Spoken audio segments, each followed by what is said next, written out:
Tired of screwing up, tired of going down, tired of myself, tired of this town.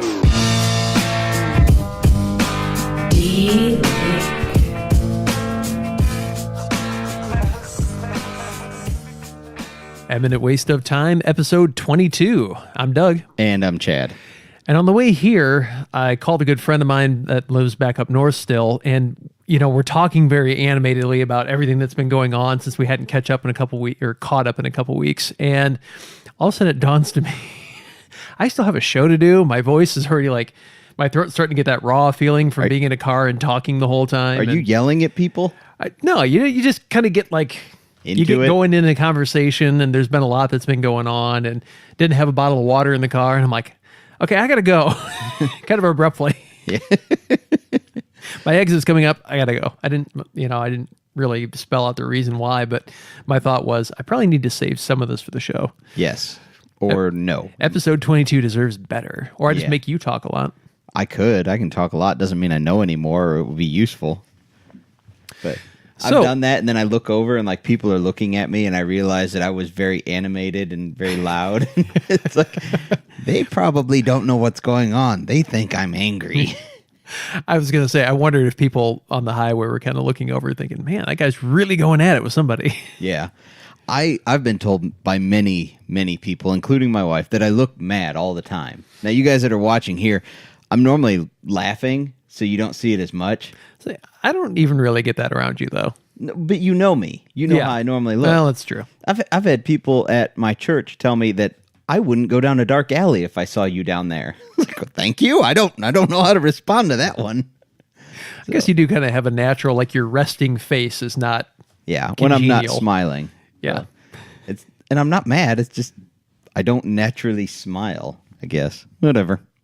Well, if you want to send us a smile, you can do so at eminentperformance.com. We're on Facebook /Eminent Racing, Instagram, Eminent Racing as well, and other places as well that we don't really use. Places, yeah. Yeah. So that's where you can find us. Also, if you're looking for the podcast, you can find it, of course, on YouTube. You can also find it on iTunes, Google Play, Stitcher, iHeartRadio, and I think we're registered with one other venue. Did Spotify pick us up? Spotify has not said anything yet. Now, Spotify, get on it. Come on. They're being very choosy about who they let in, and I think what they said they are looking for specifically is shows that will appeal to basically millennials that are tech-oriented and that are kind of a storytelling format. I tell stories. Yeah. I don't know if we're going to appeal to that crowd or not. So as of right now, no, we are not on Spotify. People like my stories. Yes, all 12 of them that listen to us. Yeah, well, there's more than that. I actually had 3 people just at random contact me and say, "Hey, love the show, blah blah blah blah blah, whatever." But it's nice. There's more people than I thought listen. So hey, good enough. Yeah, no, it's growing slowly but surely, but you all can be our ambassadors and force other people to listen. Play it when you get to your computer at work. If that's the kind of job you have, just turn us on full blast and make everyone listen. Plug your headphones in, or put them on, but don't plug them in. Yeah. And then just keep turning it up. I had a guy do that at work, and it was death metal music. It wasn't. Oh, that's awesome. He didn't realize it for a good song or two either.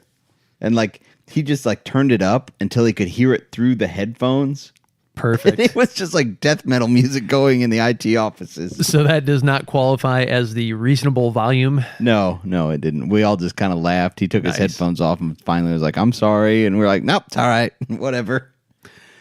So Textron this week released the Double X finally. 125 horsepower confirmed. Factory turbo options available up to 450 horsepower.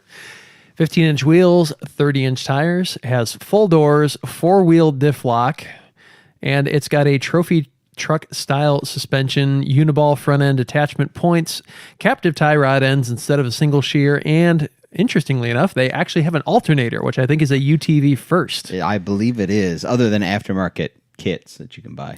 And Fox chocks, which originally I believe this was supposed to have Kings. It was supposed to have Kings, and from my information, they were going to do the Kings, but they interviewed some, they polled people, and the people who they polled had no idea who King shocks were. But they knew Fox. They knew Fox. So they went with Fox for that reason and that reason only. When, in my opinion, there's nothing wrong with these Fox shocks. I think they're going to be great. But I think the King shocks are probably better. Now, this has kind of opened up a bit of a quandary for you because you did like the machine. And we've talked that maybe that was a contender for you, but it's still in the running. There's a lot of really good options out there, too. So I am in the process now of getting rid of my machine. The CF Moto. The CF Moto that the I have. Trusty steed that got us through the race season and nary complained when we ran it into countless things. Yeah. So I'm in the process of moving that along right now, one way or another. But anyway, so it's opened up, like Doug said, this big quandary. And we'll get to talking about the actual Double X here in a minute. But let's talk about the quandary that... So I'm looking at basically anything's on the table. I want at least 1,000 cc. I really would like to have a turbo machine, but I'm not stuck. I don't have to have a turbo machine. True. I pretty much have counted the YXZ out, although I've said in the past I wouldn't mind having one. I've just kind of counted it out because for my kids to be able to drive it, it's just not ideal. Even the S with the... No, the SS with the paddle shifter? It's more doable, but it's not ideal. You're still not sold. Yeah, I mean, I'm saying it could be done. They could handle it, but it's just not ideal. So that one's kind of like if I came across an amazing deal, one of those. It's not one I'm actively looking for, but if I came across an amazing deal on one, sure, I'd take it. And the SSs, you never seem to come across amazing deals. No, they seem to be very popular and people are holding on to them. Yeah. And in fact, I think that's why you see the other ones out there is because they bought SSs and they're offloading the other ones. Yeah. So, not that I think that Yamaha YXZ is a bad machine. So then we move on to Can-Am. Well, everybody knows I love the X3, but man, they're just pricey. Yes, they are. And I am not a huge fan of how... 20 grand gets you, what, 120 horse. Yep, that's it. Yep. And I'm not a huge fan. They're just not real easy to get in and out of. They're meant to get in, and once you're in, they're super comfortable, and everything is well placed. But getting in and out, and I use mine to run around the property here. I mean, I'm not going to be, using it to work all the time, but I run around and I'm in and out of it a fair amount. So that plays into it. Definitely a consideration. So, and the price is up there. So like I said, so that one, I would like to have one, but once again, it's kind of one of those, I'm not really searching for one. If I came across a really good deal, maybe. But on the flip side, you've got the Razor Turbo, which is less expensive than any of the options we've mentioned. I know. More horsepower. I know. Easier in and out access. Yes, it is. Scads and oodles of aftermarket parts available should you get the itch. Yep. It's a Razor. I've never really been a big fan of them. Now, I will admit I haven't really spent any time in one either. Any time in one. I've sat in them, but I haven't driven one. So I was talking to Steve Mueller last night, and he said, well, time for you to go do a test drive. And, I mean, maybe legitimately that's what I need to do. Just give it a clean slate, honest test drive, and see if I really do or do not like it. One of your biggest complaints, honestly, was the seats. Change them. You're going to have enough cash left over to do it. In fact, you found seats you really liked when we went to the PRI show. That they weren't expensive either. No. I mean, you could pick up a set of PRP seats. They're about $300 a piece. The other ones that I found that there were some shortcomings on them, but I could get the set of those for it was about $320 for the set, so it wasn't bad. But either way, yeah, I could just change the seats on them. In the back of my mind, that fire thing is still it's still going around in there, but. Yeah, but they've fixed it. They've addressed it. It's a warranty recall. And let's go by percentages. I'm guessing that probably affected well under 1% of the total vehicles that actually caught on fire. It affects a wider range, but in terms of an actual chance of it happening, probably slim to none. And I would say a lot of them may even be caused by people with shoddy wiring. And People don't maintain their machines? No. And I was talking to Steve once again about this, that, Razor Polaris has a vast majority of the market. So you hear about a lot of Razors burning, but there's also so many of them out there. And other machines do burn. I've seen other ones that were on fire. And, I've seen an X3 that was just a pile of goo. yeah. So I guess the long and short of it is, if I end up getting a Razor, I'm going to have to eat crow in front of all you guys, and y'all can just give me all the grief you want because I fully deserve it at that point. Honestly, I don't know that you will. I think a lot of people would respect you for, going into it with an open mind and saying, okay, you didn't like them in the past, but when you looked at all of it, it made sense and you made the right decision, and we're willing to present that to our vast viewing and listening audience. Well, they may be thinking that, but they'll be giving me grief, I'm sure. Oh, I know I will be. And you know what? Honestly, I've said before... But I'll still ride in it with you. Oh, yeah. I've said before, the Razor is a great machine. It just never was really for me that I could tell, because I had some things that I just didn't like about it. But maybe I just need to go ride in one and see if it's still really that way, if I just don't like some things about it. My 2 cents, I honestly think the X3 is a better machine, period. I mean, it does have some shortcomings, like you said, but as a pure, just race-ready or high-performance, side-by-side, I think it's a slightly better machine. I think that's why it costs more. I think there's just some beefier construction there. I'm not saying the Razor's bad. I'm just saying there's a reason there's a money and a weight differential. I don't know enough about the Double X. We haven't seen one in the flesh, but from what we can tell, same thing. It is a beefy, well-built machine. Yeah. But is there enough difference there to make it worthwhile for the shortcomings that you've pointed out? And the other thing, quite honestly, I've known you for a long time. You don't keep anything very long. I don't. You get bored and you want to do something different. So you might keep this Razor for a year to 2 years. If you were buying this as something, okay, this is my only UTV I'm buying for the next 10 years, I don't think you'd do it. But in the back of your mind, it's going to have a limited shelf life. Yeah, I actually tend to keep side-by-sides longer than anything else. I've kept them longer than any car I've known you to have. Yep. In all seriousness, I keep maybe 6 months to a year. On average. Is about all I keep them.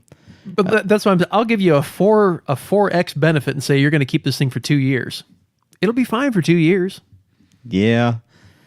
Well, and it sure is hard to ignore the Razor. We'll compare the turbo Razor at 165 horse, and you can go down to we're in the Midwest, so the big dealer around here is Abernathy's down in Tennessee. Yeah, and you can pick one up for, I think it was 16.6 or 16.7, something like that, just under $17,000, and that's 165 horse. For $16,000 something dollars, when like the X3 with 120 horse, you're giving up 45 horse, we'll say roughly. Yeah, and you're paying like 3,500 to 4. Yeah, depending on the configuration, at least 4,000 more. 4,000 more. That's a hard pill to swallow. So I understand why Polaris has a big market share of it. I mean, it just is. Well, and it does leave you a lot of freedom if there's things that you aren't up to spec for you. You can either fab and build new things, or if the front differential has always been a weak point for those. But now with the RS1 out there, if you want to buy one of those units and throw it in the front, you can do that. Yeah, and you're still going to be money ahead. Yeah, I don't know. So it's all open, but yes, the Textron Wildcat Double X is the other one that's on my list, and here's. Doug kind of ran through some of the high points of it, but here's my quandary with it. The suspension on that thing looks absolutely amazing. Not that it has a ton of travel. It's 18 inches. It's plenty of travel. But it is uniball suspension, so it's very smooth. The rear trailing arm is actually like a big double wishbone type thing that's super strong, and it really is like a mini trophy truck. The roll cage is beefier. The A-arms are beefier. If you guys look at our Facebook post that I put out today, it was taken by another guy, but he holds a quarter up to the Polaris Razor control arm, and the control arm is roughly the same height as what a quarter is. He holds it up to the Wildcat Double X, and it's about twice as big around as the Razors. It's just built that much heavier. Now, here's my problem. I think it's a great machine. 125 horse. It's not bad. I mean, I'm not saying it's horrible. It's not, but it's not 165. So you're giving up, 40 horse there. It's significant. And then you're paying, MSRP is $20,500 on it. You're paying more, you're getting less horsepower, but I think you're getting a tougher built machine. Right. So, man, that's a tough sell. Well, and also, in terms of equipment, what comes on the Double X that you do not get with a Razor? You do not get full doors. I know that. Trying to think what else. Can you think of it? Double X, it comes with a winch, doesn't it? Nope. Does not. Okay. I think they're, other than that, they're the doors.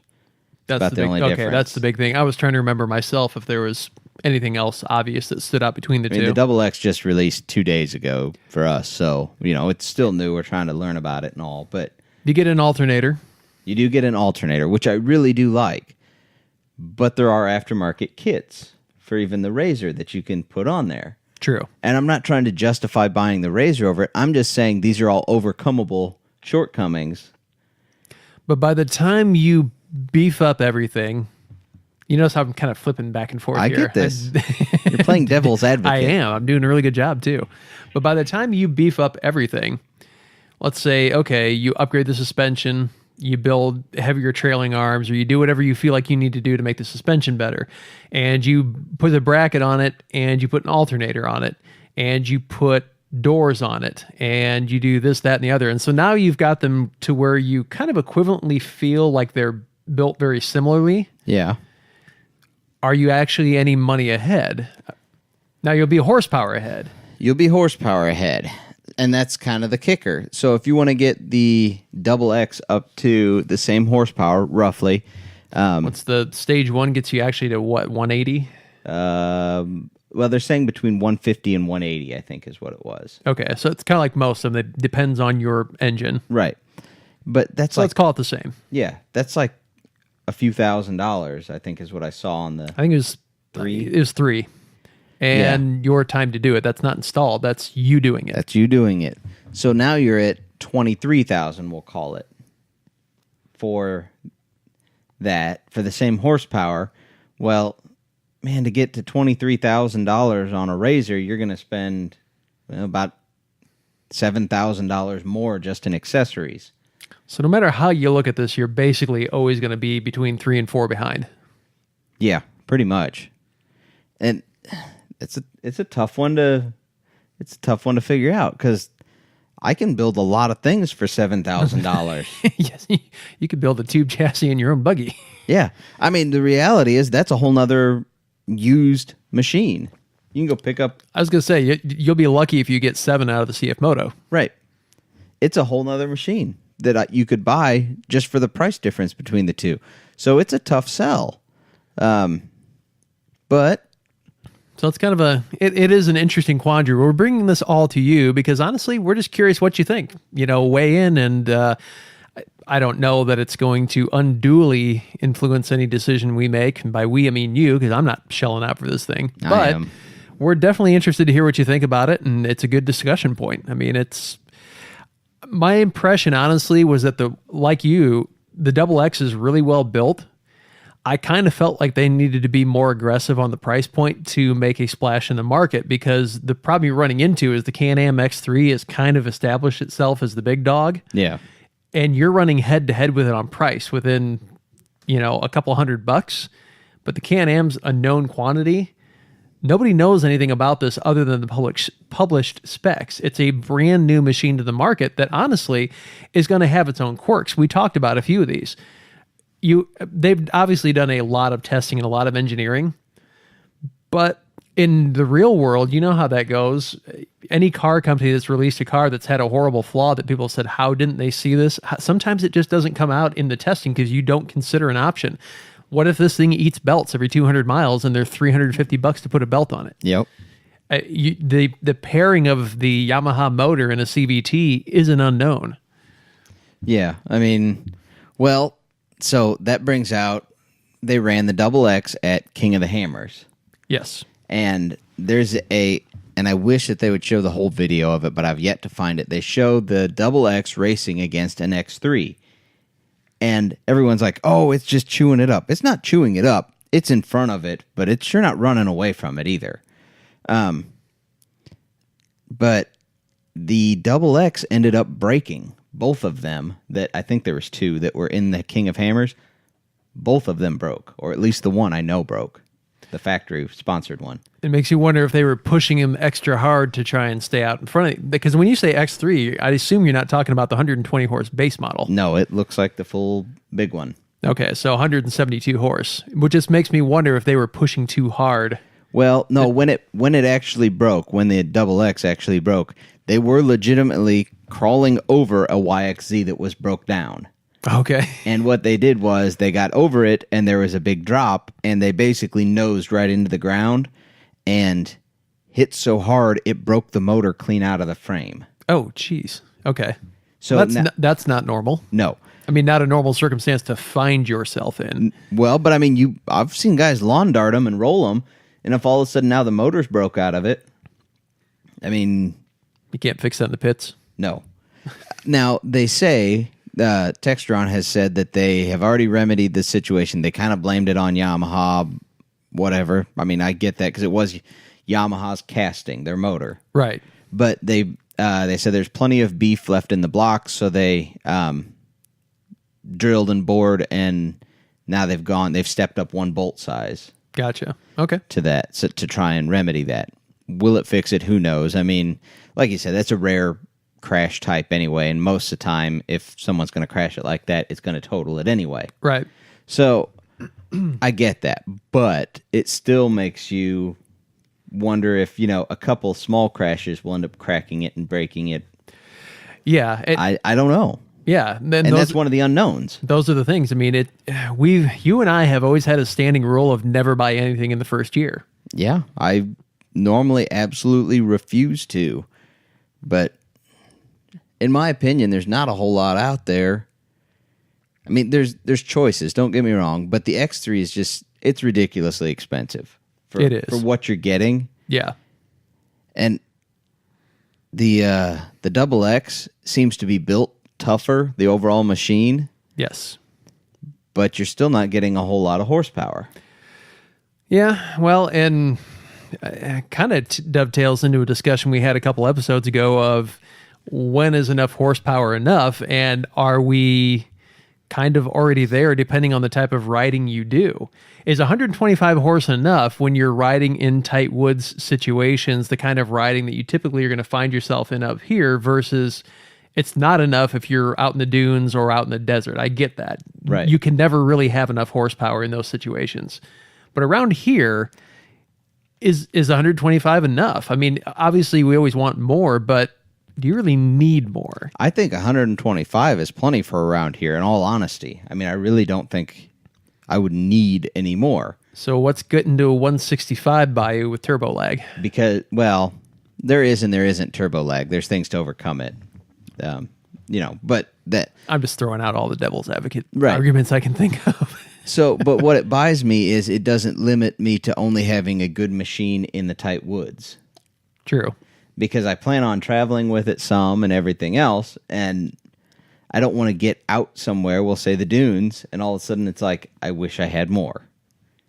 Or, out in some big open trails somewhere or out west, make it out to play on some of the slick rock out there and wish I had more. Or you could buy the Razor and be saying, I wish I wasn't broken right now. That's true. I mean... But I'm not helping you at all. No, you're not. You're not helpful. I'm giving you every argument I can think of from both sides. You're just watching my little head spin. Yes, I am. But it's making for good entertainment. Yeah, thanks. At least for me. So, yeah, I mean, I legitimately don't know which machine I'm going to get right now. If this makes you feel any better, I'm going to go back to something I said to you the other day at lunch. I don't think there's a wrong decision here. I don't think there probably is either. But you did say something that I will argue. You said there's no wrong choice here. But I will say that whichever one I buy, I'm sure I will end up thinking, I wonder what the other one would be like at some point. This is the only place, your marriage, you have to be monogamous. You made a choice, you stick with it. This is the one spot where you get to think that and not get in real trouble. I need many side-by-sides. Right. This is the problem. I need many. You need a harem of side-by-sides. Yes, I do. I need an X3. I need a Double X. I need the Razor. I just need all of them. Polaris, Can-Am, anybody who's listening right now, if you want to bless us with these machines, we will give you honest, in-depth reviews. Just send them to us for like a week, and we'll do a shootout between all of them. Wildcat, Textron, whoever, we will take them. Yep. We will let you know what we honestly think of all of them. Yeah. So, yeah. I don't see this happening. No. But I'm going to throw it out there because you never know. If you don't ask, you never find out. So... Well, regardless, we are not going to find out by May 24th through 26th, which is the Whiteknuckle 2018 event out at Brimstone we've been invited to. Yep. Once again, talking to Steve, and he invited us out there, said, give us a place to crash in his toy hauler and go out there and ride with him and all that. And I think we're going to try and do a podcast from there, and it should be a good time. So you're thinking we are not taking a machine? I'll take something, yeah. Okay. No, I'll take something. I was kind of hoping that was the case, but didn't want to assume. Hoping that we would or would not take one. Oh, yeah, I'm taking one. I'm taking something. Nothing else, I'm stealing my dad's Wolverine and take that. Good. Okay. No, I'll have something. I feel better about that. So, GNCC last weekend. Yep. So, what's your thoughts? Just overall. On what? On just the track or on the season kickoff? Yeah, the season kickoff for UTVs. What did you see? Did you see anything that impressed you? Did you see anything that made you question their sanity? I mean, in terms of machines or driving, or... I saw some track layout that made me question their sanity. I really do wonder about the people that make these tracks. When they say they know how wide these machines are. Yes. They're making these tracks for these machines. These guys are going through and they're bumping both sides on these trees, going through the track on GNCC courses. Get the chainsaw out and cut some trees down. Yeah. I don't want to get myself in trouble here, but I've talked to a couple of track layout experts that swear, no, we go through and we cut them all to basically the gold standard seems to be 7 foot. I've talked to a couple different people. Yeah. I've seen a whole lot of track that's nowhere near 7 foot wide. Yeah. A majority of it may be, but a majority doesn't stop you from ripping off A-arms and wheels on the one spot that isn't. Well, and if you're expecting it to be 7 feet wide, and let's say it's been 7 feet wide in the woods now for 1.5 miles, and you're running a pretty good clip, you're really disappointed when it necks down to 60. Yeah. So I saw some of that in the GNCC race. It was a little dusty for him. I watched it live on Racer TV, and I've watched a few guys' dash cam videos since also. But it was a little dusty. Not much they can do about that. It is what it is. The how'd the turbo class work out? It didn't do all. I mean, they didn't do bad, but it was no massive advantage. It didn't seem. Yeah, I kind of thought the same thing. If you looked at the standings, they could have lumped the turbos in with just the thousands, and I don't know that it really would have made any difference at the end of the day. Yep. Kyle Cheney, most guys who race know who he is. He runs an X3. Ripped the front suspension right off of that thing. I think it was on the second actual lap, because lap 1 is like a half lap basically. They don't run the full lap because of where the start line is. But did he just hook something? I didn't see. I heard that he had done it. I didn't see how he did it. I haven't seen video or anything. I don't know that it's been released. I haven't looked either though. He says they were just driving along and it just collapsed on him. I don't know that I buy that. I'm not saying he's lying, but that feels kind of like your CF Moto when I was going 6 miles an hour and it rolled 2 times. Yeah. Somebody I know was driving mine when he rolled it and said, I was only going 6 and I just turned the wheel very sharp or very lightly and it just rolled right over, and it rolled like 2 times. I'm like, that's not what happened. All of us know that didn't happen, but whatever. So, no, Kyle Cheney ripped the front end off, so he didn't do so well. Who is it who is... whoever's number 1, he runs a YXE. Name is escaping me right now, and I'm sure many of you are screaming it. I'm terrible at names, so I can't help you. The guy who won last year in the YXZ, he had a turbo machine, but he had what they believe was cooling problems on lap 1. So he didn't end up doing so well. He basically went down a lap or 2, and then he was able to get back out there. Yeah, but you're never going to make that up. No, that's tough. There was a lot of wrecks as I was watching some of the guys' dash cam footage. There was a lot of side-by-sides broke down on the side. Well, and I was waiting for you to get to that point because I want to ask you just kind of a theoretical question. Do you think that that's going to hurt side-by-side racing down the road? Because it seems like wrecks are getting more and more frequent. It's not going the other way. As more and more people are racing them, the percentage of wrecks seems to be increasing, at least just from casual observations. And they're not cheap to put together. No, they're not. I'm just wondering long terms if that's going to force either people to stop racing or if it's going to force basically the tracks to get easier so that people aren't blowing them up as often. Well, I think, and this is probably going to make several people frustrated. They'll say, it's cross-country racing. It is what it is. I don't want to try and just have my machine survive. And maybe cross-country racing isn't my style of racing. But I detest a track that is not built big enough to actually race on. When it's follow the leader, that's not a race. Yeah. And that's even in the GNCC race I watched. Several guys, the only way they could pass, get off the trail, the marked trail, and some of them were more than 25 feet from the marked trail, to just blast through the woods to cut their own trail to get around people. Otherwise, it was a line of 15 side-by-sides stuck behind one person. Yeah. And it definitely seems like maybe XC-style racing isn't really what we're cut out for, but I'm with you. I want to race, and if you're stuck 14 UTVs back, there's nothing you can do about it at that point. And it's not a race. It's just a war of attrition. Whoever screws up in front of you and breaks their machine, that's how you get around them. Right. Or you pray that you have a good spot in an open to get around them, and then you can just, now they're stuck behind you. Right. Yeah, it just drives me batty when I see things like that, and I want to go just slap the organizer and say, make a track that's entertaining to race. Now, the other thing GNCC did this year, it's the first race that they've done it, and I don't know if they're doing it for every race or what their deal is, because the announcers didn't seem to have a whole lot of information.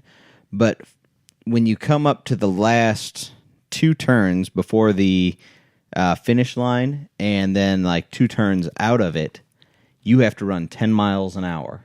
And if you are over 10 miles an hour, they dock you your lap. Interesting. It sounds like a great idea until you see it happen, and it is the world's most boring thing. Yeah, I can see that. Especially if you get a big glut of them coming through all at once. It's just this really slow line. Yeah. And so if it's all that dangerous, and I understand people are racing into the finish line, okay, maybe the last turn, but it was way too long of the 10-mile-an-hour stretch. I mean, they were literally spending 2 to 3 minutes in this 10-mile-an-hour zone. Yeah. Maybe 2 minutes, about 2 minutes. It was really long, yeah. And it's like, they don't need to go that slow that long. Let them out to run. I mean, it was just ridiculous. So that was kind of a goofy thing. The Polaris RS1 seemed to put on a good, strong showing. That's what I noticed as well. Again, it continues to impress. We don't have a lot of race data on it yet, but everything I've found on it, that is as advertised, an out-of-the-box, honest-to-goodness racer. Yeah. There wasn't a ton of them. They didn't race them in the single-seater like the Ace class, because they have a quote-unquote Ace class.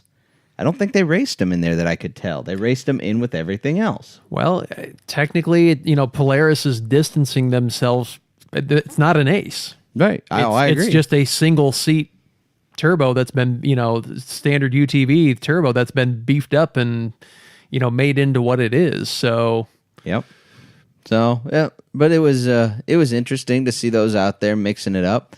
They were not a hindrance in any way to the other side-by-sides out there. I mean, a few of them got passed, but there was no more RS1s passed by, fire-breathing turbo machines than anything else. So, let them run out there with them. I mean, they're as much horsepower, really, as any of the other 1000s, the naturally aspirated. Yeah, absolutely. So, let them run. But, yeah, it looked like a good race. A lot of pine trees down there and stuff like that. And I wish they would open up the tracks a little bit more, give them some room to run, because there's really only a couple spots to pass anybody. But I guess that's a lot of XC racing right now. So yeah, and we talked about a few of the reasons why, at least for the smaller series. But there's more racing coming March 3rd and 4th, which is going to be this weekend. We got IXCR is up in Attica at the Badlands, and then MWXC picks up the weekend after on March 10th and 11th. And I'm just scrambling trying to get a few last-minute things done. I kept thinking, I've got time, I can do this, and then all of a sudden everything's kind of coalescing all at once, and I'm starting to get a little nervous. You don't feel like you have time to do this anymore. I don't. It's a week and a half away. I mean, a week and a half from today, I'll be yelling 10 seconds and kicking people off the line. Yep. So, yeah, I'm getting a little antsy about the timing of all that, but it's going to be fun. Yep. No. I'm really looking forward to this series. I am too. I think it's going to be a good time. Looking forward to what's going on. So, it's hard to believe it's been a year already. The year has rolled through. Yeah, it has. I've been looking all the benchmark, things that we kind of been talking about a year ago, and we were just getting excited about racing and, where we thought we'd be and everything else. And it's amazing how quick the whole thing went. And no, I'm excited about where Eminent Performance is heading, though, and the fact that we're not racing as much this year. It would have seemed like a disappointment last year, even midway through, but yeah. We're getting a lot of other fun stuff on the docket now. Well, there's other things to do, and man, when you commit to a full, it's not that we don't want to race. I want to clarify this for everybody. It's that we don't want to commit to a full season because there's other things that we would like to bring you guys and go do. Also, it doesn't leave you any time or money to do anything else. No, I mean, you talk about. Well, last year it was 11 rounds, and we said it cost roughly $1,000 per round to run. Yep. Barring any major problems, and we had some major problems. So right there, you're talking about like $11,000 just in expense. And that's really the hard cost, not counting, days off and everything else that you're going to take. So it just chews into things unless you got deeper pockets than I do and, bigger sponsors than we have currently.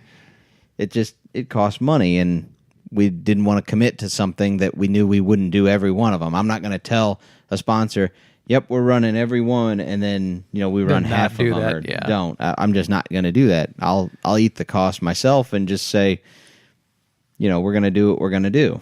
So we're going to run a few. Yeah, I didn't want to make it sound like we weren't going to do any, but we get to pick and choose, which is nice because some of the tracks were really, really nice. Yeah, some were really good. Some were not. Not so much. We'll just say not.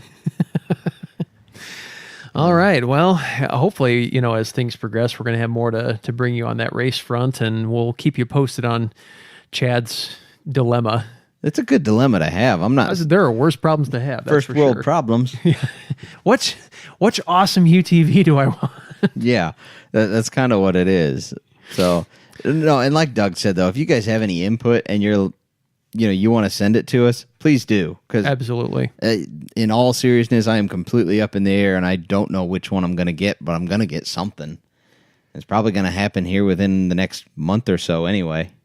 So sounds pretty good. Yep. Maybe your birthday present then, huh? Happy birthday to me. The only person that matters. Yes, I agree. I'm glad you see it my way. Well, I know you've got an interesting, stupid story tonight that's got a little twist, but do you want to save that for last? Do you have anything else on the docket here? We have trivia for you. Oh, we've always got trivia. have trivia. All right. I'm game for that. So, and we got I got one other thing that I want to talk about, but it's with our sponsors. So, okay. Go for it. So that'll take a little longer too, so we better get to it. I have people messaging me. You're important. Anyway. Or something. Not important. Oh, okay. Let me find it. Okay. So I have our listeners now submitting trivia to you also. Oh, well, that's special. Well, you remember Ethan Perry's last time. How could I forget? Yep. I laughed. It was good. So this one comes from Steve Mueller. Okay. And not disgusting at all. So okay. Steve served in the armed forces. I couldn't tell you which branch off the top of my head. So, but thank you, Steve, for your service. Yes, thank you. And he worked on helicopters. He was a mechanic. There. So, okay. He said, how much horsepower does the Black Hawk helicopter have? This is from him. And he knows firsthand. I do not know. I'm going to have to guesstimate it as in the 20. I'm just going to say 2,200. It has 1,994 horsepower per engine, but it has two. So 3,988 horsepower. Nice. I need that. I underpowered it a little. Yeah. He says it can lift externally 9,000 pounds. Holy cow. That's throwing enough air down. You're pushing on air, only air. That is insane. Like, let's put this in perspective. I can't flap my arms fast enough to get off the ground, and this thing's lifting 9,000 pounds. That is incredible. That is what a piece of machinery. Impressive. So thank you for that piece of trivia. You stumped Doug. So Steve also asked today, I told him his question was going to be in the show today when we were recording, and he was joking. He said, what's the call-in number? And I said 911. And he goes, that'll go over well if I call 911 and they answer 911, what's your emergency? And he goes, is this Eminent Waste of Time? I have trivia for Doug. We actually could have a call-in number. We could. We could try that sometime. Maybe. Okay, if you guys want to do that, let us know, and we normally record on a Wednesday, but if it makes sense, like for everybody to do it on a Friday night or something like that, where they're free, we can set up a call-in number and we can take questions. But we need to get a fair amount of you that would say that you'd call in, too. So definitely. So let us know if that's something that you guys want to do. I mean, could be interesting. Yeah, I'll think on my toes and then I'll step on some others. Average night for Chad. So, question number 2. What company produces the most tires in the world? Is it a tire company? What company produces the most tires in the world? I'm trying to think outside the box here of a company because obviously I don't know off the top of my head. Okay, I don't know. So I'm just going to say Goodyear. Lego. Those barely qualify as tires. They're better than some. That's true. They're better than the ones I had in my car. Yep. So they produce more tires than any other company in the world. That makes sense. In the movie Jurassic Park, the sound for the velociraptors is actually what? Oh, crap. I know I've heard this.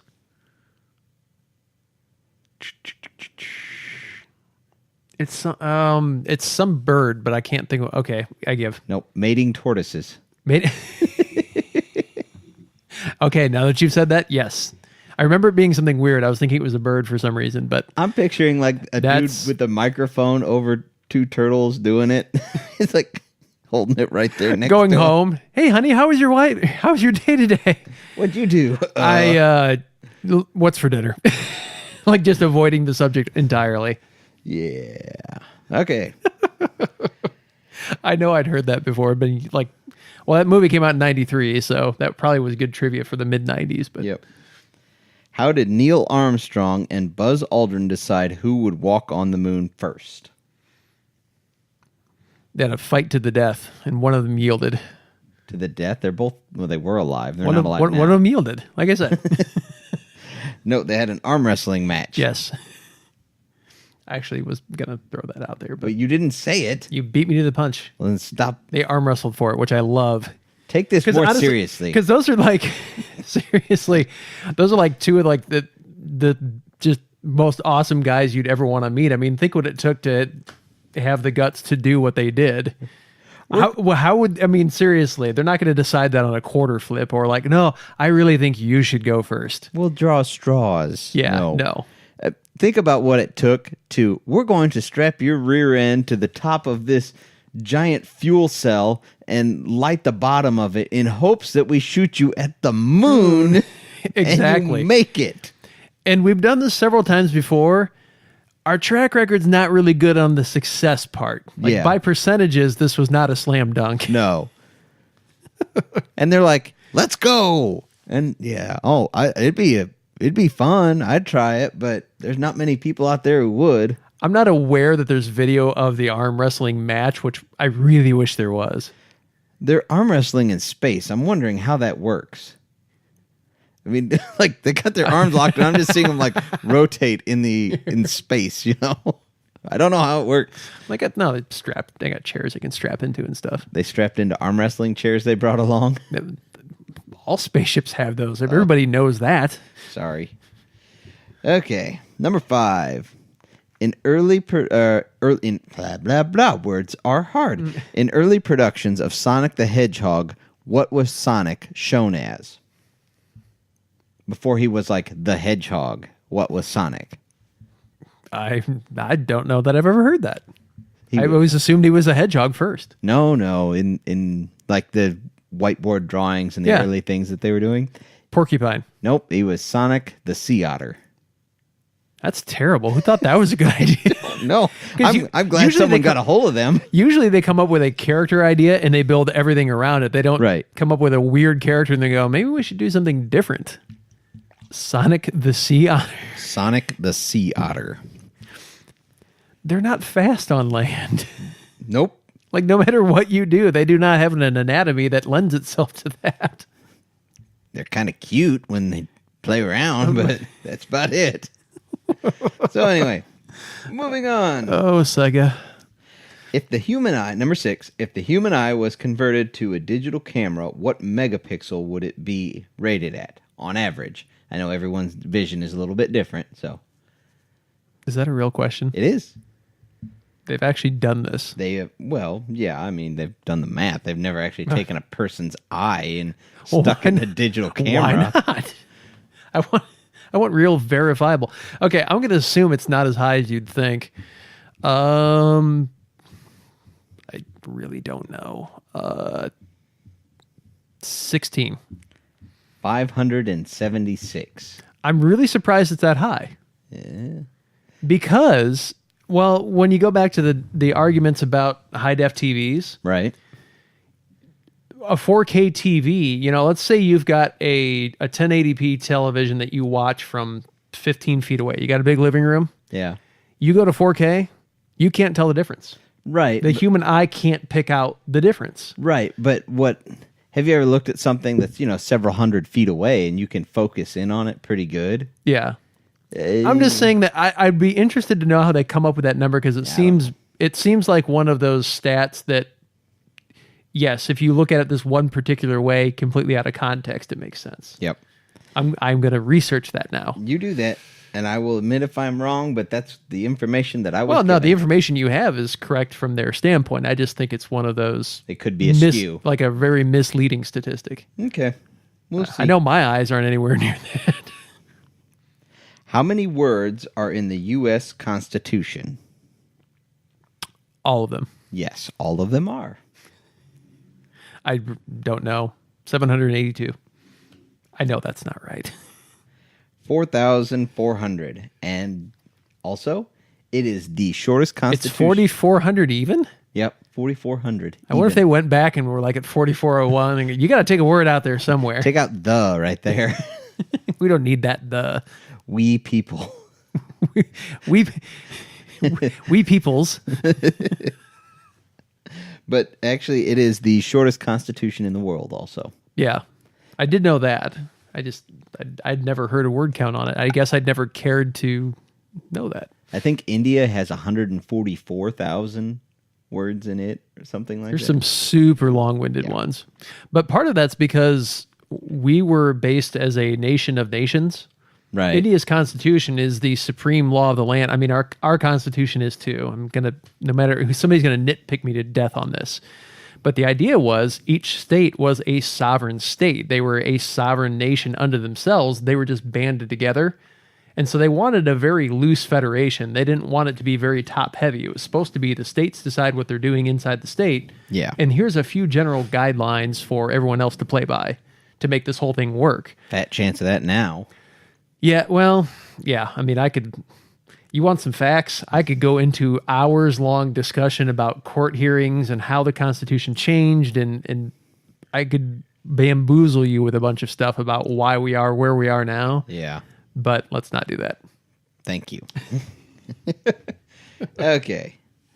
Which weighs more, the total combined weight of all humans on the earth or the total combined weight of all ants on the earth? Ants by hundreds of times, I would guess. Nope. Dead even. That was a trick question. What? It's, well, not There's dead no even, way it's but dead even. That's bull. It's pretty much as close to even as it can be. But you got to think how many ants it takes to equal a human. Think about how many ants there are, though. I know, but... Since you looked that up, did you see the total mass of just insects, period, not just ants? No. I mean, insects. Yeah. It's insane. Oh, yeah. It's scary. Like, makes you wonder if they all got their act together. We probably wouldn't be around anymore. Oh, we wouldn't. No. But no, that was a trick question. Ha ha. You never saw it. You got me. This is why I don't trust any of your trivia anymore. Okay. Question 9. How many gallons of gas are consumed by the U.S. each day? Man, It is way more than I thought. Like, way more than I thought. I know I've heard it before. It's something crazy like 1.2 billion barrels or something ridiculous. Oh, no, you said gas, not crude oil. Not crude oil. This is already converted. Okay. Let's go 750 million gallons. 368.5 million gallons every day. That is way more than I thought. That is a lot. That is a lot. Do you feel bad about driving your truck now? No, actually, I think like, man, I am not even a little drop in the ocean. Yeah, but there's a lot of drops in this country. I don't care. I'm not near as much to blame as I thought I would be. No, you're not. So percentage-wise, I'm like not the problem here. That was just gasoline, right? Just gas. Okay. Not diesel. I was trying to work back from 1.2 billion and how much gas comes out of a barrel and all that, and obviously I was off, but that's still a ton. Ready for the last one? So do it. I'm doing horrible. Let's keep the streak going. What company is the world's largest toy distributor? He's looking at me like McDonald's. Yes, it is. You looked at me. I didn't trust you. How can... That's not an untrustworthy question. All of these aren't untrustworthy until you find a way to make them that way. I asked you who the world's largest toy distributor was. And I was waiting for it to, I don't know, some weird twist or something that something was counted as toys that I wasn't expecting. I don't know. Maybe sex toys were more popular than I thought. I don't know. Maybe it was toys by weight. No. McDonald's, yes. So, and like people, no one pays for them really. I mean, you do, but you don't pay directly for them. Yeah, I was going to say. So, okay, I got one right. Is that I think that was the only one I got. Yeah, That's pretty rough. So. That was a rough one for you. It was. I like these because I learn. And there was no poo ones in this time. There was no poo. There was the McDonald's one. But it wasn't specifically about poo. So in a interesting twist of fate, we need to get moving on this. We're never going to get there. We have a stupid stuff with Chad's wife. Yeah. She said she was giving me grief about it because I told her I was going to use her in this one this week. And I really like this one, though. She said, I do not have permission that she's going to sue me. Oh, and it's a perfect segue because there were no poo questions in the trivia. Yeah, I thought the same thing. And you're going to see how this segues in just a second. So, my wife, as with most women and people in general, she would send me random text messages in the daytime, and she kept sending me the poop emoji. No explanation, just like all of a sudden the poop emoji shows up. And this is not like my wife at all. Me, I would send the poop emoji to the Pope. It's funny. I don't care.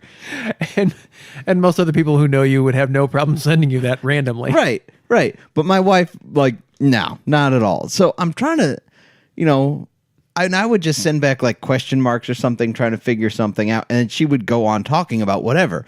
So I just let it go. I'm not a battle I feel like fighting. Married men, that feeling. I'm not fighting that battle. Don't care. Not worth it. Yeah. So send the poop emoji. Don't care. Whatever. We're moving on.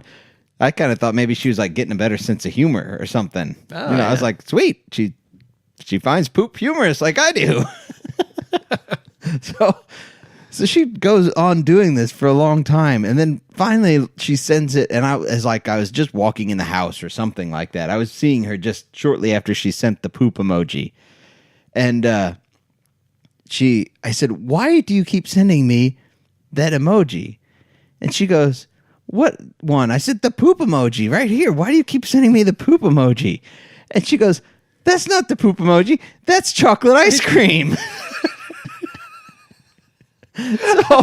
So my wife has been sending me the poop emoji for months and months and months, thinking it's chocolate ice cream. Come to find out, it was like she wanted me to stop and pick up chocolate ice cream, and she's sending me poop. Oh, Brandy, you sweet summer child. And so I was like, so explain to me why they don't have a vanilla ice cream and a strawberry ice cream emoji. And she's like, well, everyone likes chocolate. She argued with me. It wasn't, she was like, oh, I didn't know that. She was like, no, that's ice cream. It's chocolate ice cream. I'm like, it's not chocolate ice cream. It's poop. I knew the story was coming and I'm still having it. And then she was arguing with me still. And she's like, why would they put a face on poop? I'm like, why would they put a face on ice cream? It doesn't make any more sense.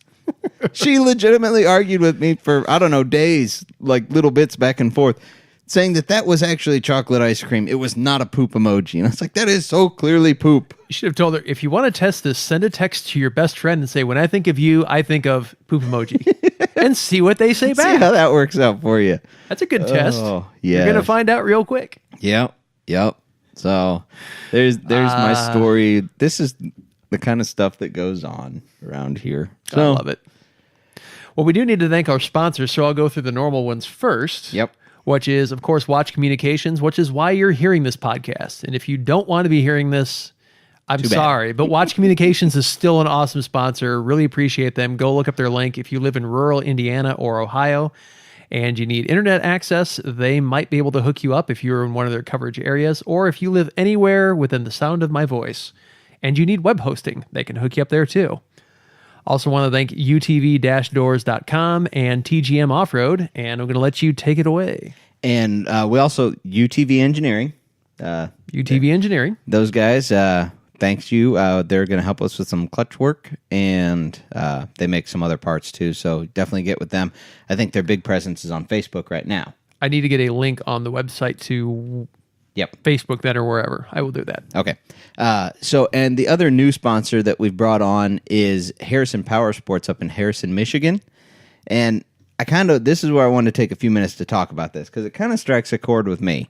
They're one of those little small town dealerships that I don't know about you guys and where it was when you grew up, but when I grew up, one of the fun things that my dad and me and my brother, us three specifically, we'd always do, we'd go over to the Powersports dealer,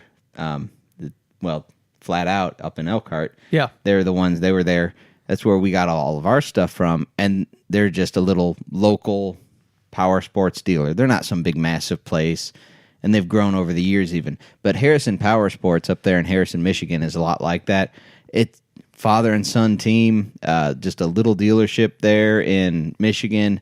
And, they do everything they can to really treat people well. And I can say from my perspective as a child, remembering back, that was like one of my favorite things to do as a kid, was go visit the dealership with my dad.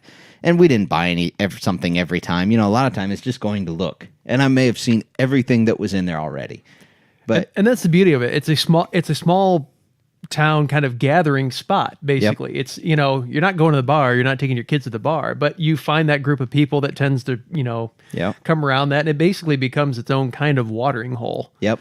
We would see people there because we'd normally go on like a Saturday morning, and we'd see the same people kind of there, some of the same salesmen, and we'd talk to them and everything, and they would, the dealership that I went to as a kid, they would hold events and stuff like that. And Harrison Powersports up there, they're doing the same thing. They hold some small town rides, people getting together and all that kind of stuff. So I know not everybody who listens is in that area, and I know that it's not an easy drive to get to that dealership. I understand that. But if you are in that area, definitely stop by and see them. But I want to just make a general plug about all the small town dealerships that are out there. Stop into your local dealership. I mean, absolutely. Buy from the local dealership if you can at all. Buy your parts at the local dealership if you can at all. These places are just going to go under if we don't support them. And I understand it may be $5 or $10 more for that part that you're looking for. They may not have it, and you may have to wait 2 days or a week for them to get it in.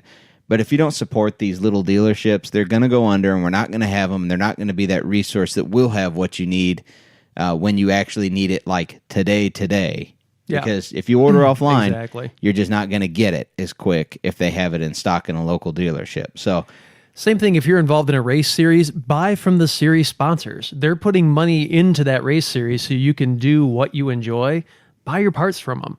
They're interested. They're invested. They're out there at the track every weekend. They want to see you do well. So that's another one that kind of sticks in my craw when you know, people deliberately do not support race sponsors and that kind of thing. It's like you said, it might be a couple bucks more, but you know what? They're going to support you with that part. They're going to answer questions. They're going to be there for you. Amazon, while it may be cheaper, does not care. Well, it's like what I'm talking about, buying a new side-by-side. I can't get online and sit in the machine. Right. I can't feel what it feels like. I can't take a test drive if they have demo ones. You know, online, that's not even an option. My local dealership is the only place I can go do that. Yep, so absolutely. Get out there, support the local dealerships, and, you know, go visit them. Just, you know, buy a hat, buy a shirt from them.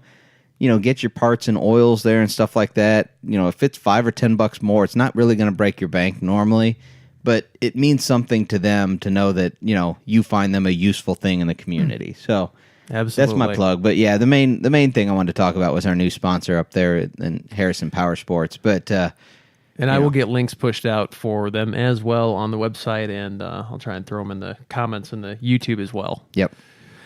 All right, everybody, that's what we got for you this time. We're going to be back next week, and that'll be kind of our pre-first MWXC race show. Yep, and then, then race season is going. It's going to be busy. 2018 is just going to take off in general, I think. It's gone fast enough already. I think this year is going to be a blur. Oh, yeah, it's going to fly. No matter how fast it goes, thanks for riding along with us. Thanks, guys. Tired of going down, tired of myself, tired of this town. Yeah.